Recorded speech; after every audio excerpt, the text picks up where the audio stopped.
What first sparked your interest in technical communication, and how did you get started in the field? Oh no, is it not recording? It's fine. Okay. So when I was in grad school, I needed to pay for grad school. And so as a GT, I was looking at my options. I worked as a editorial assistant for the Faulkner Journal here for one semester. Realized that side of the publishing wasn't necessarily where I wanted to be, and moved into working for the Writing Center. And I loved it. I loved getting into the details with people, helping them understand, okay, how do you make this better? How do you make it more effective? And so I did that for a while. And then when a position opened up to teach freshman comp, I was able to get that. And I realized I just really, really liked working with students and getting these ideas across. And so I did freshman comp for, I want to say 6 years. But I still wanted to work with scientific and technical writing. So comp was kind of my into teaching, but it wasn't where I wanted to be in the end. It's important. Yeah. But I wanted this more scientific focus to it. So when a position opened up for a technical writing instructor, I jumped on it so I could jump fields. Yeah. How do you define effective technical communication, and what skills are essential for creating it? Those are two big questions. That's my entire job. Okay. Sorry, that was a two-part question. So with effective technical communication, one of the big things is you understand what you're doing, or your audience understands what they're doing. So you explain things in a way that they understand what's expected of them, they understand why it's expected of them, and they're able to respond in whatever way you're hoping they'll respond, whether that's by putting together a cabinet or whether it's by understanding the reasoning behind a new law about nuclear arsenals better. They're able to do that. With the skills, one of the big things I think is, number one, being clear. You have to make sure that you are explaining in a way that there is not ambiguity. If there is ambiguity, because the process has ambiguity, you need to be able to explain that also. Be hey, this part's maybe not solid, but here's why, and here's the things you need to think about. So you need to make it so that your audience doesn't necessarily become experts, but they are able to do what they're doing well. So clarity, providing just enough details. So again, depends on your audience. Making sure that they have enough information to do what they need to do. And that you're leading them through that in a way that they can follow you. And the other thing I would say is, and this is where the creativity comes in a little bit, doing it in a way that you capture their attention in some way, even if it's programming a VCR. That's not that exciting, but as long as you can get them to actually engage with it, it doesn't necessarily have to be funny or anything. It's not necessarily something they're going to read because they just enjoy reading manuals. But it has to be enough that it can keep their attention while they're doing something else. So that as they're going back and forth between whatever task this is helping them with and then that document, they're easily able to focus on it. I think IKEA needs some pointers on that part. They do, and we use IKEA as examples in class every semester. Could you share an experience or project that made you realize how impactful technical communication can be? Ooh. I would actually say probably my PhD dissertation. So I had my son right at the end of my PhD coursework. And initially I was going to look at, I didn't know what exactly, but a science writing for the public type thing. They have the worst acronym for it. Public Understanding of Science, and the acronym is PUS, and it's terrible. Every time I read the word PUS, I was like, no, I know what it means, but we can change this. But so my son started going in for vaccinations. And so I was flooded with like all this information about like why this was a terrible thing. And I was like, but it's not. Like, why are people falling for this? And it just kind of clicked that I was like, oh, this is like a public health thing. This impacts absolutely everybody. And this is important for people to know and to understand. And that kind of pushed me into that. And so all my research wound up being on how we explain vaccines to people to lay people. And how different sources are explaining that to lay people. So like, how is it being explained by the government, by doctors, by advocates, all these people. And then specifically at social media. It's not an academic forum, but it's super important because that is where the conversations are happening. Yeah. So yes, it's informal. Yes, some people are like, oh, well, it's not serious, but it is majorly important that information is explained well, and correctly on these forums. And so that's kind of that was my biggest, for me, most important thing was looking at, public health and how that's explained and how that changes outcomes. Yeah. I actually love to read that. That sounds super interesting. That was kind of like my project where I was explaining like when you this is kind of hard to explain, which sucks because I'm a technical communicator. But it was about how when you discover something, but then later on you discover another thing, and it yes, like, yeah, that one was really fun to do. It's really hard to make that switch too. Yeah. Like once you already believe something, like it's so entrenched. Mm-hmm. And then as like a scientist, you were the one that said it was like a fact, and I had to go back and change that. Paradigm shifts. Yeah. Mm-hmm. I mean, people, they'll like, no, we believe the first one. We don't care about the new one. It's like, okay. So. Well, and it's hard when like new information comes to light because people will be like, oh, well, you're wishy-washy or you're changing your mind.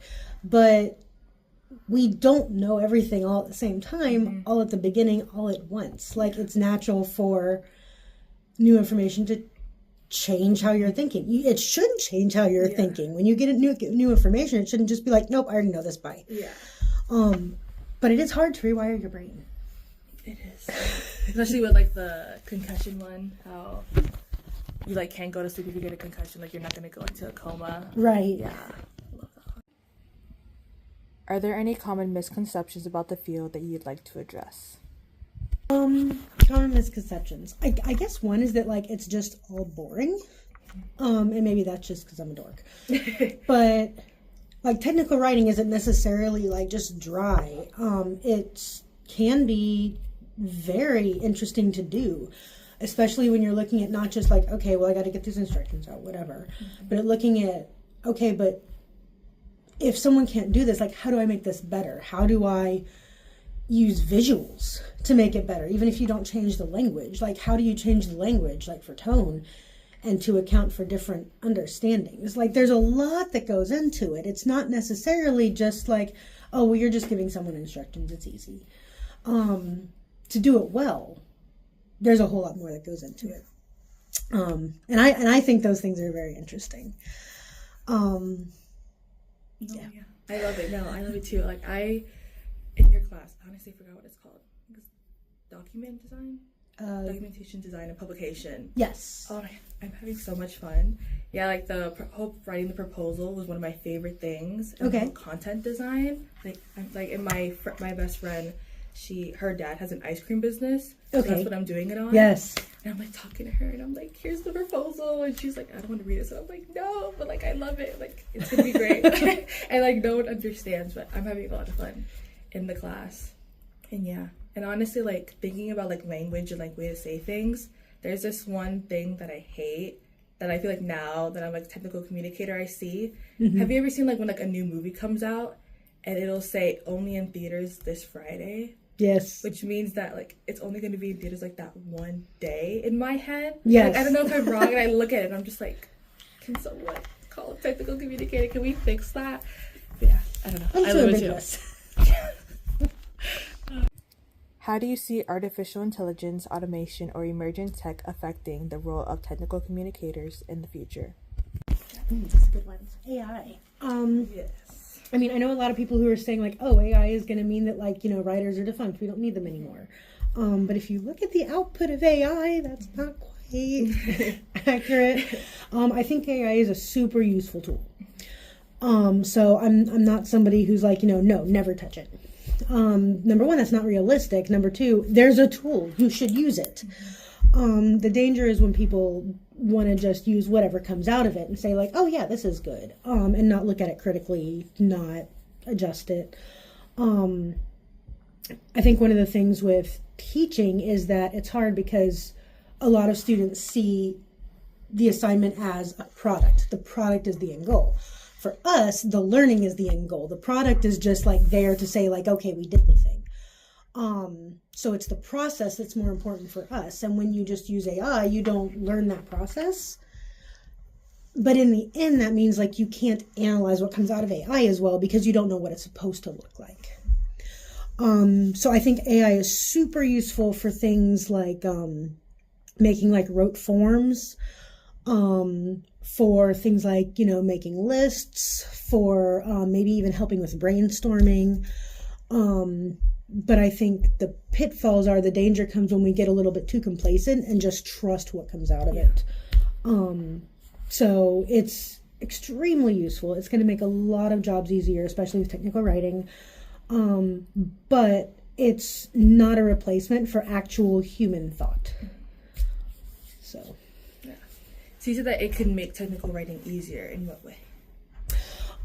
So like I said, I think one thing is like brainstorming, is making lists. I've also heard people, so one of the things in technical writing is, you want to look at different audiences. I always talk about audience because it's important. Yeah. And so one thing I've seen people use AI for is to say, okay, well, I need like 5 different sample people who would be an audience.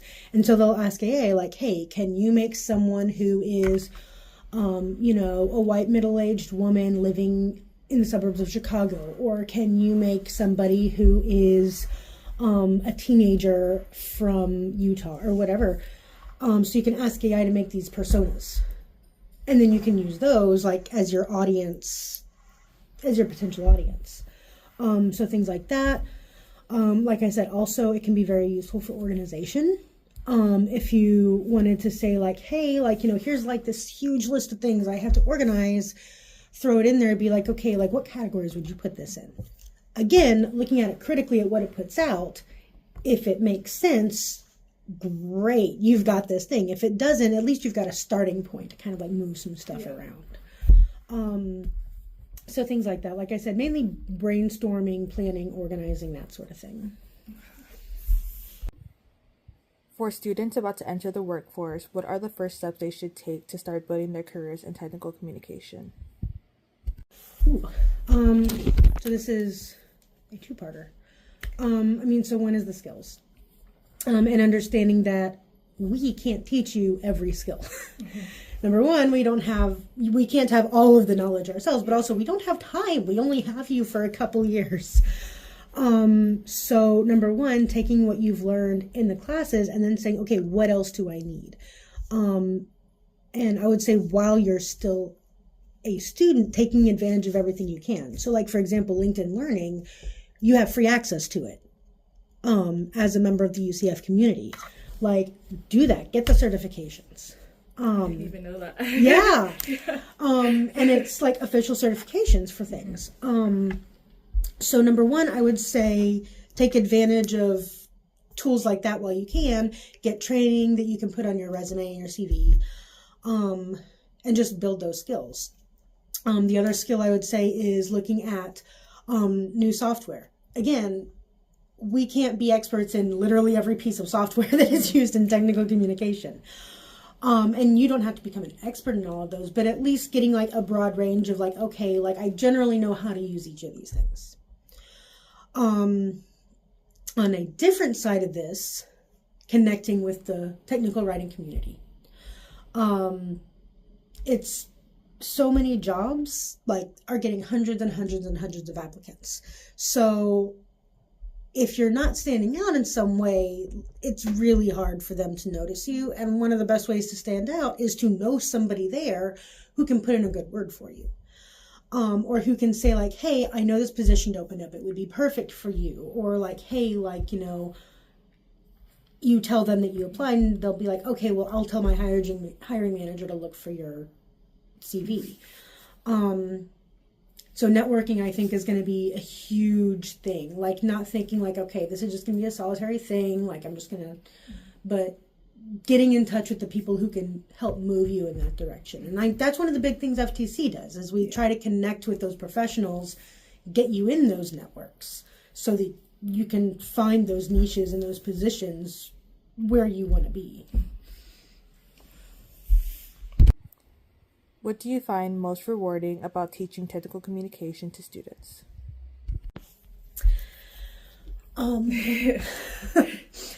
Honestly, probably when I run into students like years later. And I've had it happen a few times, not super often because like people move all over the world. But every once in a while I'll run into, a previous student and we'll start talking. They'll be like, oh, hey, like, I used this part of your class in my interview and like they thought that it was really impressive. Or they'll say like something like, my favorite is when they're like, in class I didn't understand why we were going through this, but now that I'm in the job it makes sense. So I think like just seeing what my students are doing after they leave me, honestly, is the biggest thing, because they're doing really cool stuff. It was What are the biggest challenges you face when teaching technical communication, and how do you overcome them? Biggest challenges. I think one of the things is buy-in, especially with students who aren't technical writing students necessarily. Like the students who are technical writing students, like they've already bought in. Like they already know this is important. Students from other fields aren't necessarily feeling that same pull. So they'll get into a technical writing class and be like, okay, I have to do this. I hate writing. I can't wait for this to be over. I want to leave. So one of the challenges I think is getting that buy-in that like, hey, no, this actually is important. Like I understand you're going to be a programmer, but you do actually have to communicate with other people at some point. Yeah. You have to write a resume or you're not going to get the job. So that initial buy-in I think is one of the harder things. Once we get into upper level classes, it's not as difficult because like they've already been through, the intro class. Like they already understand like, hey, this is the thing. And keeping up with grading. Those are probably the two biggest challenges. Yeah. What advice would you give to students who are just starting out in technical communication? For like first years, yeah. First year students in tech comm. Number one, I would say have fun with it. Like, yes, it can be dry, it can be rote. But like I said, there's so much that can be fun with it that you can play with. And there's so many different fields you can go into. So people will think technical writing and think like, oh, this is, for the scientific community or the technical community or the technological community. But it can be anything. You can work in literally any industry. So looking at technical writing not as like, oh, I'm going into the technical writing field. You are. But looking at it as I can go anywhere I want to. And like I said, just like understanding that like it doesn't have to be boring. You're not just like, okay, well, let me write down these 12 steps and move on to the next thing. Understanding that you can be creative with it. That it is a in part creative writing process. Like you don't have to be a robot, and audiences appreciate when you're not a robot. Like for some things, like you need it like, just very direct and professional, or there may be like, a style guide already. But even with that, audiences appreciate it when it feels human. Because as much as we love AI and we love computers, we don't actually want to be told what to do by the computers. So knowing that you are allowed to inject yourself into this writing I think, is something that's important to understand. What advice would you give a student to be successful in your class? In my class, honestly, the biggest thing is just like actually read the assignments. I try to make them very, very detailed. And honestly, probably half the questions that I get are things that are in the assignment, and I'll literally just copy and paste it over. But the other thing is, don't be afraid to ask questions, even if it is something that's in the assignment. We can go through it together. We can look at it. I mean, I have office hours, I have Zoom hours, and I want people to come to those. Number one, because like otherwise I just sit here all alone. But like also that one-on-one is where a lot of times I can explain things in more depth. Because in class I have a limited amount of time and I have to get through to everybody all at once. If someone comes to talk to me individually, we can go really in depth into their thing. Like, what are you struggling with? What are you working on? What are you excited about? That's my favorite thing, is like when someone comes in and they're like, okay, like I really want to do this. And they just start going off and I'm like, yes, let's do this. But yeah. Yeah. Oh, that's great.